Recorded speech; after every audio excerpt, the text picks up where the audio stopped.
할렐루야. 귀하고 복된 새날 하나님의 은혜를 사모하며 예배의 자리로 나오신 여러분 한 분 한 분을 주님의 사랑으로 환영하고 축복합니다. 이 새벽 하나님을 향한 간절한 그 기대와 소망 가운데 하나님께서 만족할 응답을 주셔서 가장 복되다 말하는 귀한 날 되시기를 간절히 축복합니다. 사랑하는 여러분, 신앙생활을 할 때 가장 어려운 순간 중에 하나가 하나님의 때를 기다리는 시간이 아닌가 싶습니다. 기다림의 끝을 알면 기다릴 수 있습니다. 그런데 그 끝이 언제인지 모르기 때문에 언제까지 기다려야 하는지 모르기 때문에 기다리는 것이 참 쉽지 않을 때가 많습니다. 오늘 본문에서 사울은 전쟁의 위기 가운데 하나님의 명령을 기다리지 못했습니다. 그래서 인간적인 두려움을 해결하기 위해서 자기의 방법대로 눈앞의 문제를 해결함으로 하나님 앞에 큰 실수를 저지르는 사건이 오늘 말씀의 중심 내용입니다. 이 사건은 하나님의 뜻에 대한 순종이 얼마나 중요한지를 우리에게 알려줍니다. 본문의 말씀을 통해 우리의 신앙이 하나님 앞에 순종하고 하나님의 시간을 신뢰하는 믿음으로 나아가는 우리 모두가 되기를 간절히 소망합니다. 이 일이 일어난 때는 사울이 이스라엘의 왕이 되어 다스린 지가 오래된 때가 아니었습니다. 불과 2년밖에 되지 않은 해에 일어난 일이었습니다. 본문 2절의 말씀을 함께 읽겠습니다. 이스라엘 사람 3,000명을 택하여 그 중에 2,000명은 자기와 함께 믹마스와 베델산에 있게 하고 1,000명은 요나단과 함께 베냐민 기브아에 있게 하고 남은 백성은 각기 장막으로 보내니라. 아멘. 사울은 앞서 말씀드린 것처럼 이스라엘을 다스린 지 2년 만에 군대를 조직합니다. 이는 앞서 사무엘상 9장 16절에서 하나님께서 사울을 왕으로 세우신 목적, 내 백성을 블레셋 사람들의 손에서 구원하리라 라는 이 말씀에 응하는 곧 사울의 역할에 충실한 행동으로 보입니다.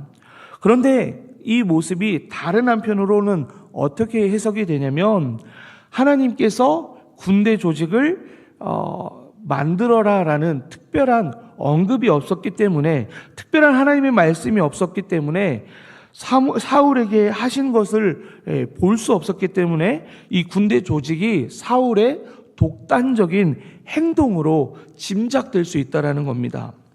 본문 3절을 보면 사울의 아들 요나단의 행동을 통해서 군대 조직이 전자의 의미보다는 후자의 의미에 더 가까이 이해할 수 있다는 것을 보게 됩니다. 왜냐하면 요나단은 그의 아버지의 명령을 받고 게바에 있는 블레셋의 수비대를 친 것이 아니라 자기의 뜻대로, 자기의 원하는 대로 그 수비대를 공격했다라는 모습을 통해서 그렇게 생각할 수 있는 겁니다. 이 일로 이스라엘과 블레셋은 전면전을 불사하는 그런 상황에 놓이게 되었습니다. 사울은 자신의 명령이 아니었는데, 하나님의 명령도 아니었는데 이스라엘을 이 위기 가운데 처한 요나단에 대해서 적절한 처벌을 내리는 것이 옳았습니다. 그런데 사울은 그렇게 하기는커녕 본문 4절에서 블레셋 사람들의 수비대를 친 것이 요나단이 아니라 사울 자신이 친 것이라고 이야기하고 있습니다. 본문 5절을 이어서 보게 되면 블레셋 사람들이 이스라엘과 싸우려고 모이는 모습을 보게 됩니다. 이스라엘과의 그 전면전을 준비하기 위해서 진군하는 것이었습니다. 병거가 3만이었고 마병이 6,000명이었고 백성은 보병은 해변에 모래같이 굉장히 많은 그런 상황이었습니다. 이에 비하면 이스라엘 군대, 사울의 군대는 어떻게 됐냐면 사울에게 2,000명의 병사들이 있었고 요나단에게 1,000명의 병사가 있었습니다. 도합 3,000명이 사울에게는 전부인 상황이었습니다. 블레셋의 군대와 상대가 되지 못할 만큼 보잘것없는 군사력을 가지고 있었던 겁니다. 그런데 설상가상으로 적군을 본 이스라엘 사람들이 위급함을 느끼고 어떻게 했냐면 이곳 저곳으로 숨어 버리게 되었습니다. 또 더 나아가서 요단강을 건너가서, 그러니까 이스라엘 지역의 동편에 있는 강을 넘어서, 그러니까 국경을 넘어서 도망가는 군인들도 있었다라는 겁니다.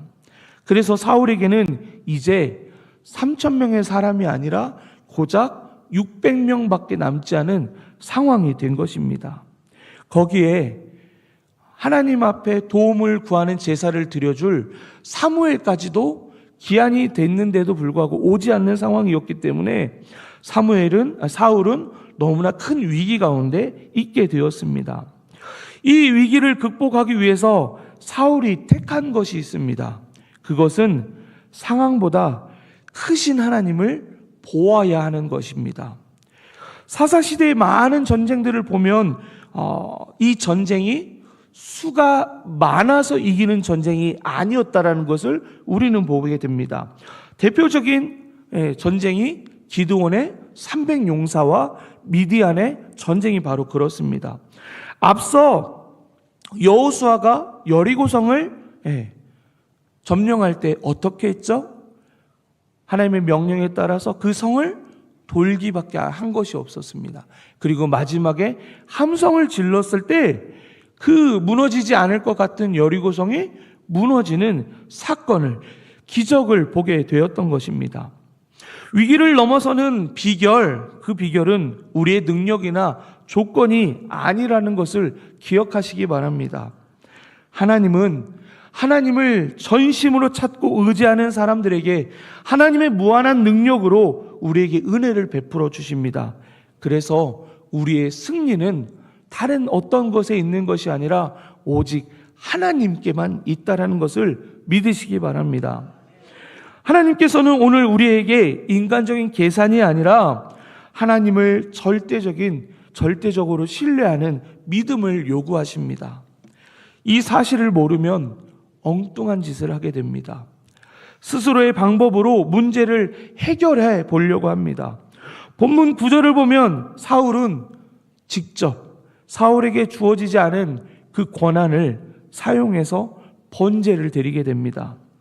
하나님께서 사울에게 왕권은 허락하셨지만 그에게 예언자와 제사장의 역할은 허락하지 않으셨습니다. 여전히 그 권한은 사무엘에게 있었습니다.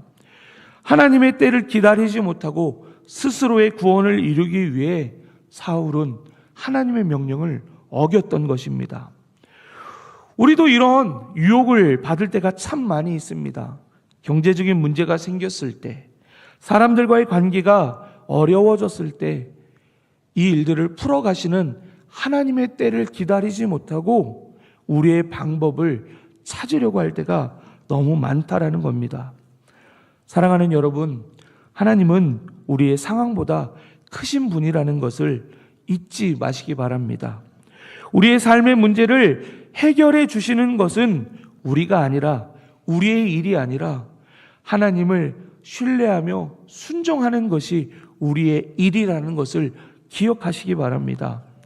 우리에게 맡겨진 일, 하나님을 신뢰함으로 하나님의 승리를 맛보며 나아가는 우리 모두가 되기를 간절히 축복합니다. 본문 10절을 보면 사울이 제사를 마쳤을 때 그 타이밍에, 공교롭게 그 순간에 사무엘이 도착합니다. 사무엘은 사울에게 책망하며 왕의 왕위가 길지 못할 것이라고 하나님의 말씀을 전합니다. 여러분, 불순종의 결과, 기다리지 못한 결과는 너무나도 끔찍합니다. 우리 안에 죄의 싹이 있고 우리 안에 죄의 뿌리가 있다면 그것을 잘라내야 합니다. 왜냐하면 앞서 말씀드린 것처럼 그 불순종의 죄의 결과가 너무나 끔찍하기 때문입니다. 미련한 사람은 끓는 주전자가 뜨거운지 손으로 대봐야 합니다. 하지만 지혜로운 사람은 그 끓는 주전자를 손으로 대보지 않고도 뜨거운 줄 알고 절대로 그 주전자에 손을 대지 않습니다. 내 인생에 죄의 문제로 인해서 그 결과가 어떤 것인지 궁금하여서 그 길을 가고 계신 분 계시지 않습니까? 결코 그런 미련한 삶을 살지 않는 여러분 되시기를 축복합니다. 왕의 왕위가 길지 못한 것처럼 하나님의 자녀됨의 권세가 우리에게서 끊어질 수 있습니다. 하나님께서 약속하신 그 땅, 하나님 나라, 천국이 우리에게 끊어질 수 있음을 기억하시고 우리 안에 있는 죄의 싹과 죄의 뿌리를 반드시 잘라버리고 뽑아버리는 여러분 되시기를 축복합니다. 이어서 본문 11절과 12절의 말씀을 보면 사무엘의 지적에 변명을 늘어놓는 사울의 말을 보게 됩니다. 우리 11절과 12절의 말씀을 함께 읽어보겠습니다.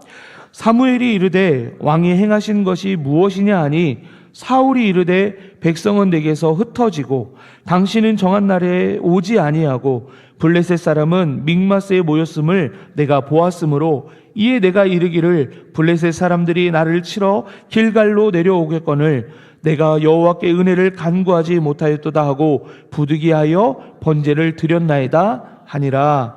아멘.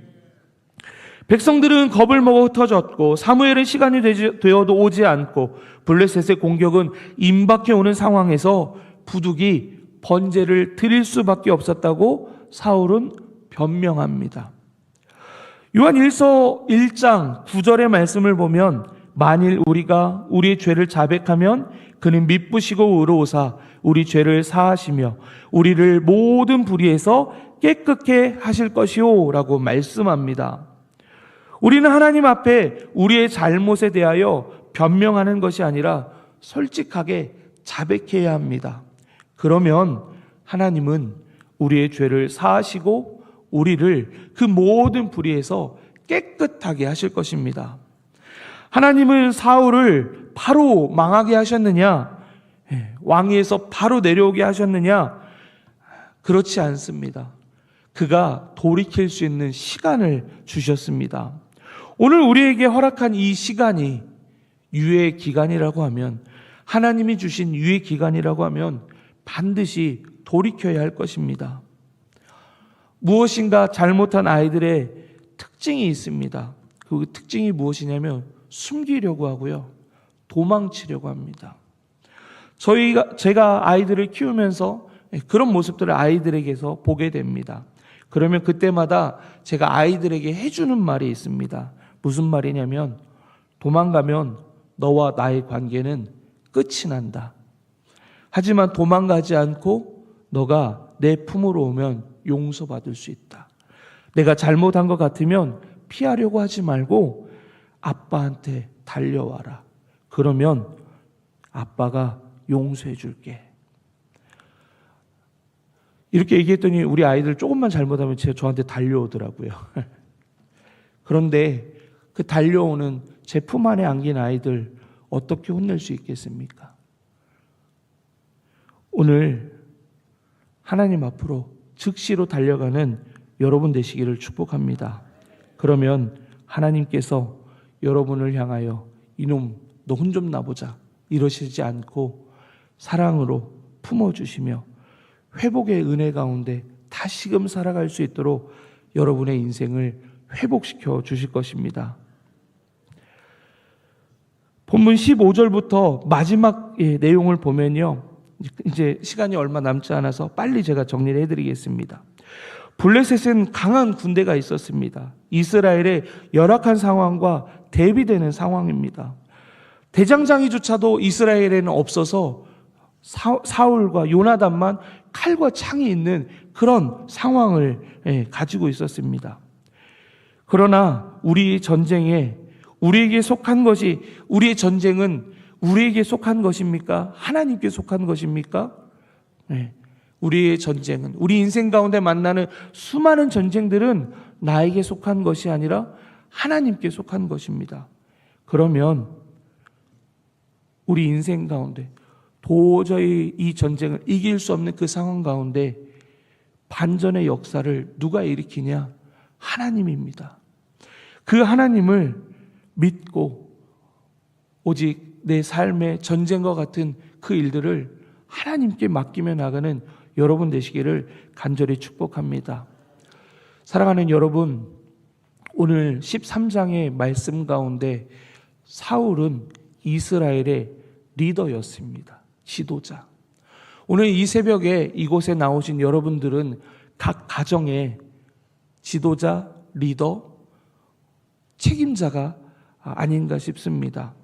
그런데 그 한 사람의 실수가 개인의 실수로 끝나는 것이 아니라 온 이스라엘을 멸망하게 하는 위기 가운데 몰아간다라는 것을 기억하시면서 우리 어머니, 아버지 되시는 여러분들이 하나님 앞에 더 신실함으로 깨어서 하나님께 내어 맡기고 하나님 앞에 더 바른 믿음의 사람들로 살아가는 여러분 되시기를 축복합니다. 여러분의 삶의 모습을 통하여 하나님을 절대적으로 신뢰하는 그 모습을 통하여 하나님은 여러분의 나라인 여러분의 가정과 여러분의 자녀들을 반드시 승리로 이끌어 주신다는 것을 믿고 그 믿음으로 살아가는 여러분 되시기를 간절히 축복합니다.